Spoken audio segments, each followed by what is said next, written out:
So how would you describe our working relationship? Should we start with that one? Sure, yeah. I can't wait to hear Sarah's answer. Yeah. But I would say probably the most aligned yet opposite you can probably. Yeah, I agree with that. I agree with that. It's this is very interesting. We both have exact different avenues to get to the same outcome almost. Right, Even though there may be some challenges along the way, it's usually a good process to to figure out what the hell is going to happen. Well, don't you think it's because we probably have alignment of morals, but different opinions on like analytics or design patterns, or like we both want the same outcome, right? But our brains are like left brain and right brain thing going on, and we have to battle through that all the time, right? Communication is hard for us. Yes, very, very different brains. But yeah, there's a commonality there. I think even when you get married to somebody and you spend so much time, you just sort of like morph into the same human eventually, right? We get gray hair in the same spots now. That's true. Yeah. Just this band around the back. So, but yeah, I think the relationship is good. Always has been easy. So hopefully that doesn't change. But spend enough time with somebody and better get along, right? Why do you think we invested in this company, into youth sports? Yeah, I mean, I think even though you were basketball and I was hockey, we had we had our things since we were, knee high or what have you. But that it's such a easy industry to be in, because at the end of the day, you see kids running around and there's no better thing. And when you have children, obviously it just goes to another level, but there's no ego, there's nothing complicated about it. You're doing something that's very easy and fun, and you make a difference. And so I think there's that part of it, and that takes a bit of a different pressure off than other businesses I think that exist. But it's also such a, you look at, when you're in our former business, you look at different business models every day or week, and out of all of those opportunities, this was one where clearly we've made a lot of decisions to get to this point where it's like we're only doing one thing after doing too many things for too long. Even back to the decision-making process, aligning on this one thing as that sort of tipping point to one focus is pretty cool. So it's weird for I think for us to look backwards, because you never do that too often. But I'm at the point now where I think we invested into this because everybody is a good person. And you come from like our old industries that we were in before, and it was like a dog and pony show all the time, like who's bigger, who's better, who's faster, all this stuff. As I've learned more about this industry, everybody's in it for the kids. And I think because everybody's on the same base layer of that, all the decisions after that become the benefit of the kids. And I think that's why there's so many awesome people in this industry. Yeah, well, it's a good point. We used to purposefully not work with the owners of the companies. Because we were working inside a criteria of you had to have a specific budget that we could then utilize, right? Right, yeah. And in this case, we're dealing directly with 99% of the time the decision makers, owners, managers that are in it for those reasons. And so you're accountable directly to their dream, which is being in the sport that they love and trying to see kids thrive. So yeah, you're right at the front lines of everybody's that passion, right? And everybody's so awesome. That's the best part, right? It's so fun to work in this industry. How do you think we're going to grow into 24? I know we had a crazy year this year.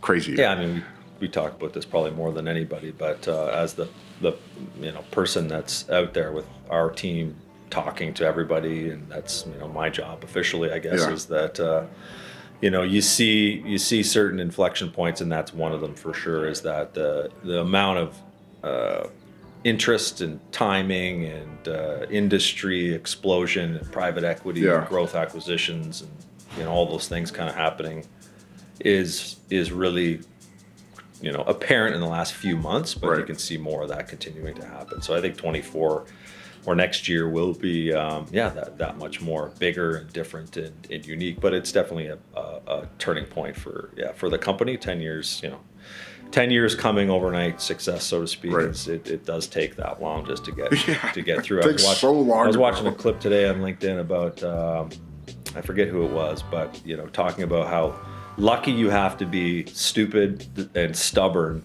to make it through a business, because everything, not everyone, but most circumstances are there to make you fail. Right. And if you're dumb enough and stubborn enough to get through it, what's his words? Get through it. And you're so focused, and I think the word was, driven in a way where that stuff just doesn't impact you. If you're lucky enough to make it through that, then and hopefully you make it through anything. Which after 10 years, I'm sure we can get into a billion stories. You'll have more than I on how we got to this point. So.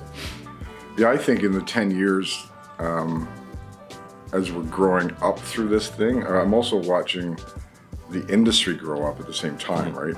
10 years ago, we were talking the other day, like, there's no way you would have talked about private equity and youth sports. Like, what are you talking about?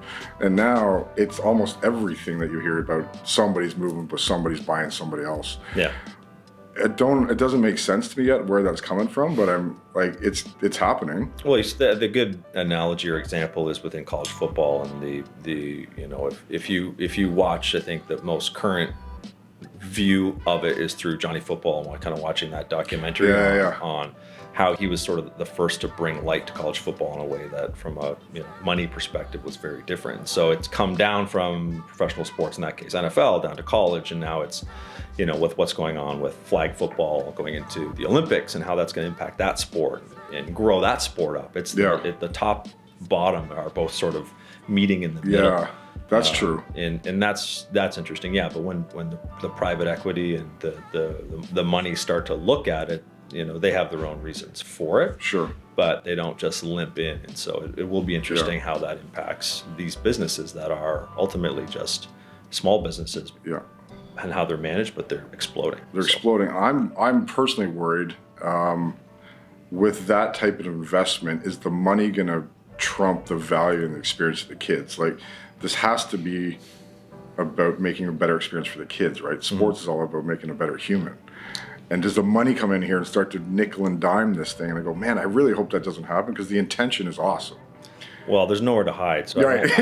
I mean, it's different maybe with a company you invest in and they don't make a profit and something. Right. I think the methodology and thesis they would put onto more traditional investments and whatever fund that they're building. This one, you can't let go. So I think they would need higher, more diligent scrutiny on the business. But they can't just give up and say, okay, we're moving on from this investment. I mean, it will be interesting to see how. Yeah, it's going to be an interesting play. When there's real lives at stake. Not to say that there weren't, but you're talking kids, which is a very different story.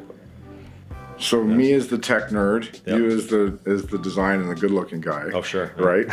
How do we? That's on tape. What do we got?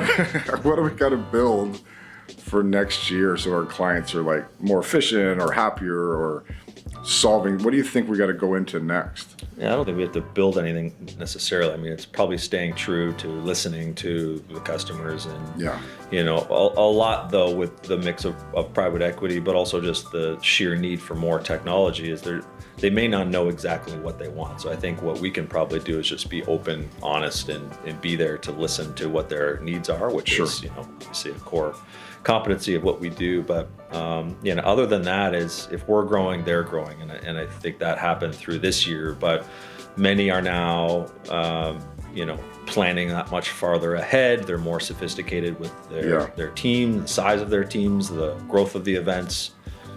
But it's probably the expectations of the consumer, the player, mom and dad, participant that are the ones traveling and going into it. Their needs have also evolved and kind of changed. So I think a lot of that's going to come to a head next year. So we just, we're here to be with them to prepare and scale. But I would look at it and say, the more time we can be there to support the business is probably going to be as important as the next cool feature that exists. But there's a few within scheduling, there's a few within communication, there's the world of payment processing / payment plans and flexible options and customization. Never ends, right? Never ends. But those are big ones. I think we hear a lot. But I'm starting to hear like, how do you make the better experience for the kids on site?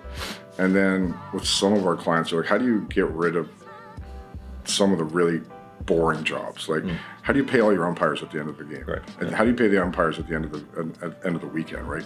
How do you build these reports? I think they're all doing it in their heads still. They're saying, can you just make this be easy? Because there's not a lot of value add to that stuff, right? So you get this like weird business angle we're trying to solve and make it more fun for the kids. It's like there's never ending stuff to build. Well, that's the whole what about me scenario. I mean, yeah, you invest in the kids in the tournaments, but then the referees and umpires come in and they want something, and then the different team members need, or logistics, or whoever's selling merch, or I mean, everybody's going to want their dream of how to make their business within the business more efficient and those kinds of things. But yeah, it's not stopping anytime soon. I don't think so. That's for sure. I think this keeps growing, right? Yeah. I think our team grew up a lot this year. I mean, that was our company goal, right? Can we grow up a lot this year, right? And I think our team grew up a lot, like the managers that we have in play and the directors we have. What was, if you could take like our past experiences in different worlds and what we had to learn and apply it to this, like what was the favorite part of watching that happen? Yeah, it's the or what are you glad we didn't do? How about that? Yeah, well, I mean, it's the jumping in and trying to dive in, help fix, versus being very patient and purposeful of not helping out right away.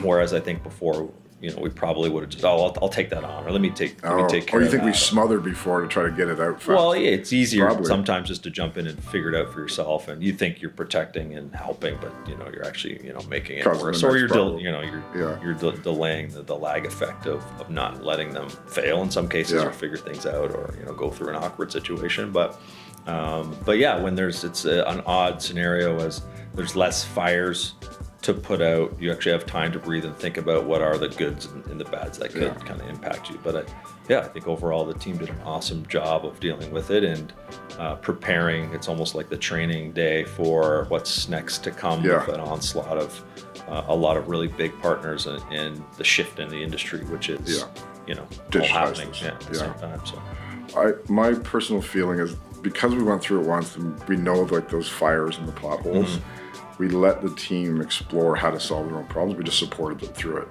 Where historically, I think we were like, oh my God, I don't know what's behind that. I'll go solve it because I don't want to deal with it. Well, and now we know it's not that scary behind it, right? It's also then making your own mess that you have to clean up. That, we went on a trip last week and had some very similar conversations to what we would have had in the past. And we probably would have ignored that and forced it through, and that would have caused just, pure chaos. Pure chaos. And so being aware and cognizant of, people that I think sometimes is when there's seemingly a momentum, and I would say that people are interested in working with us and maybe they don't exactly know why, that sometimes those expectations can be misaligned, and that's something we have to also look out for. So I think we've learned to have our spidey senses up when it comes to those kinds of moments. Yeah, absolutely. What do you think makes this company different, and why do we spend so much time growing it, and we're laughing all the time, and everybody's growing? Like, what do you think's different in this industry? And maybe this company specifically, like something's different here, right? I think it's less force. Okay. Things happen the way that they should happen. In part, maybe that's the hindsight's 2020, right? And you force other things to happen in other businesses, or your expectations are different. But I think too is age helps, right? And expectations help, and you find a better, smarter way to work. And I think there's a lot of those things that are all coming together with EventConnect in this business. But it's also the timing, as we said, with the industry, and look what's happening to it. And there's not really a lot of competition when you think of the other industries we came from, where there's tens of thousands of the same type of thing. Oh my God, right? So I think a lot of that is important. Again, we have to acknowledge that we're lucky to have an investment in this business, in a family, and a team that supports it in a way that is not just accountable, but long-term thinking. Big time. And I think when you can not think about the day and the hour and think about the next year or the next 5 years, that is a massive advantage that keeps you accountable to a long-term vision, as opposed to getting caught up in the sort of day-to-day weeds. So all of those things make this business very special. but also, as we had sort of touched on earlier, the fact that, you're in it for a passion, and I think there's something linked to being a kid that makes it fun, right? It has to be, and we each have our own sports and things and passions that is so easily identifiable with any customer, prospect, or whatever. Is there's that likeness and synchronicity, or whatever you want to call it. It doesn't matter about the sport, but they did a sport, they played a sport, they turned it into a career. Maybe they played something professional. Now they're running a business in the sport. We're really, no different in a sense. So that I think that has to be part of it. Has to be part of it. I personally find it interesting because people are asking us to build this stuff, right? Historically going out and trying to sell, hey, would you buy this widget? Would you buy this from us? Would you buy this? It's backwards in this industry, in our business specifically. They're like, hey, the industry doesn't have this feature. Can you build that for us? The hotels don't have this to handle group blocks yet. There is no tech on that yet. Yeah. And it's like so fun to try to figure out what to build. Like, how often do you end up in this side versus, you build a widget and try to sell the widget 10,000 times. We're doing it completely backwards, and it's more fun. Well, it's got to be, I don't know, another random analogy, but I'm sure the first people like looking for gold were like, okay, where do you dig and how far do you do it? And this isn't that different because no one's dug into, okay, why hasn't this been built before? Right. Why hasn't this happened before? And it's just so new and still so fresh where there's so many, I think that's the complexity of the business is everywhere you turn, there's another idea, feature, opportunity. This, and so you were kind of maybe the first to really do a lot of that heavy digging and that, that's true. As a first to market in some cases, and also disrupting in others, that's an advantage. So could be curiosity, but I think, that's what makes the industry special because no one's done it quite yet that way. And I think it's neat because there's probably scale in here too, right? Which building companies that have scale are hard, right? Because you're like, normally you just have to put more and more people at something or something like that, right? And so to me, the people are asking us to build these things. We've got lots of clients who want different features, but there's also the ability to take that idea and scale it out to everybody else. Which is so much more fun, right? Well, there's paying back a speculative nature to it. I kind of think maybe where you're going is nobody has an idea of really what the addressable market is. When we talk about North America, how many people travel and book hotels and go into tournaments? A billion. There are billions of numbers that float around, but no one actually knows. And we may have the largest centralized, data point to maybe an answer. And every day we're like, no, we don't know it. So it's kind of unlimited to your point. Maybe that's what's fun is that you can't see the end. Right. Yeah. Maybe that's the fun part. I would agree with that. Yeah. Yeah. Because once you see the end, that's a whole different problem. A little boring. So that's cool.